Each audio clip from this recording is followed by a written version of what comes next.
Hello everybody, welcome back to another episode of Frontier Michigan, and today I am actually going to be redoing the install video for the LED third brake light.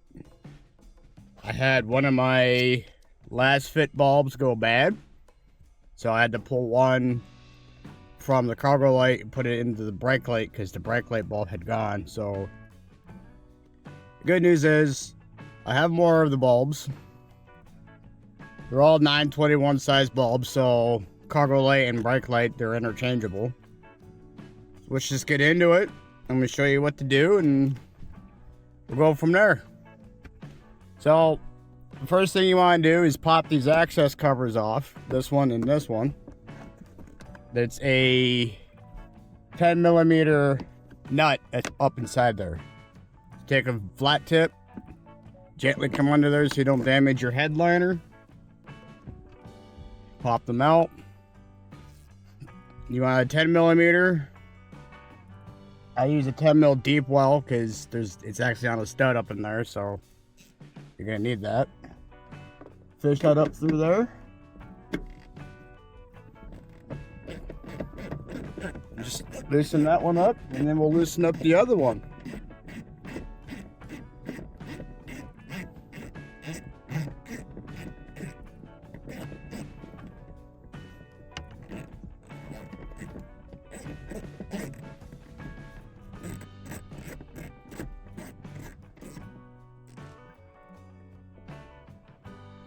Carefully bring that down so you don't lose your nut. It's got a washer built onto it already. I set that with my caps. Coming in with this one as well.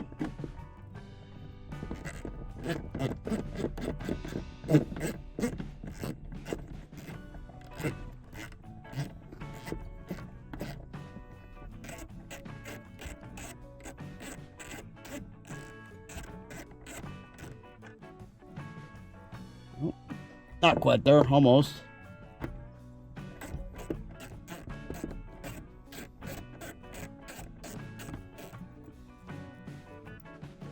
And there's the sucker one. Put that with my caps. So that's how you do it from the inside. Now we got to go on the outside and pull the third brake light housing off the truck so we can get to the bulbs that are inside.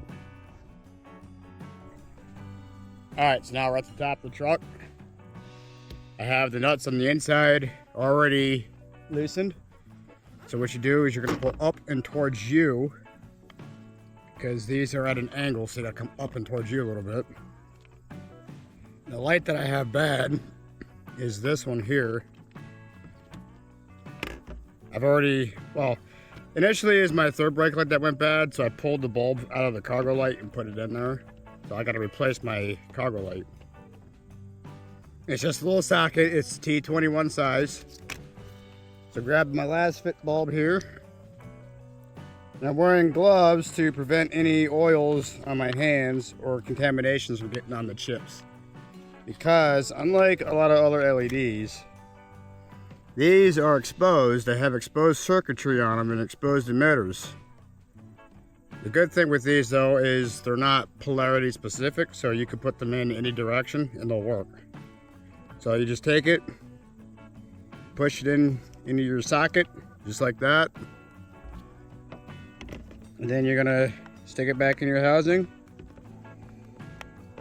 may need to do a little twist, lock it in, just like that. And now we're going to stick it back into the roof of the truck. So you line up your holes and push it back in like that. Now we're gonna head back inside, put those nuts back in, and we'll come back out and test the light. So, see you guys in a sec. Oh, before we get too far ahead and actually button it up, I went ahead and unlocked the truck, which kicks the cargo lights on. And as you can see, that light's now on because there's a bulb in there, of course.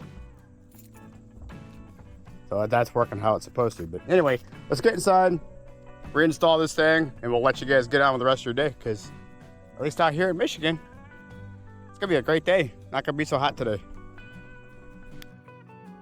All right, so Now we're back in the truck.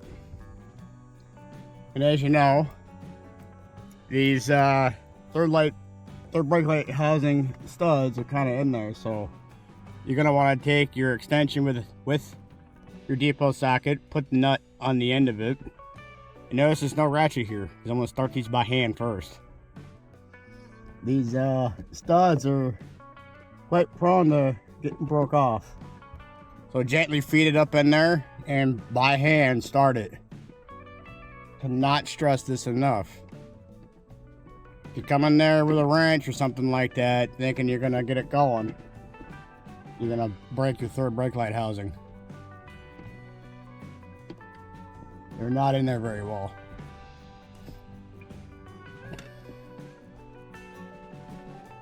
We're good there. Do the same thing on your other side right here. Get it up in there, start it.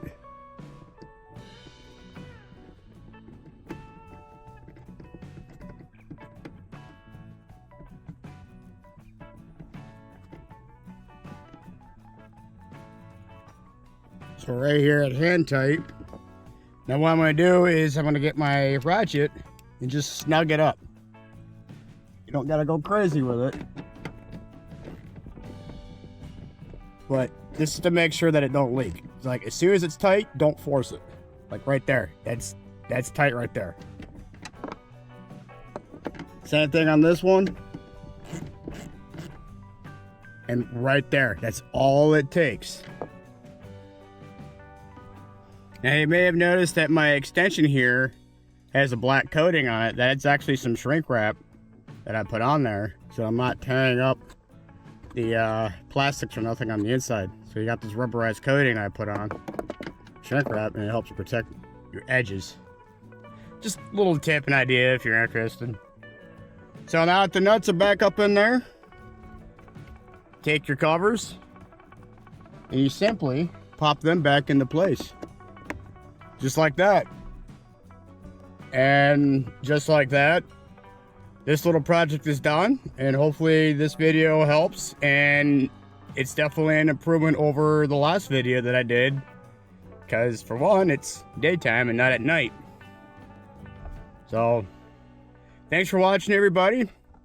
Hopefully this video helps you out for those that have the incandescent bulbs up there and want something a little bit better looking.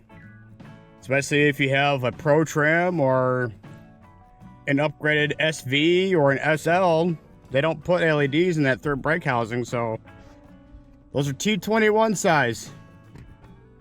Rumor has it the LEDs from the previous generation fit, because that is supposedly the same third brake housing as the second gen, and they make LED housings there. So food for thought.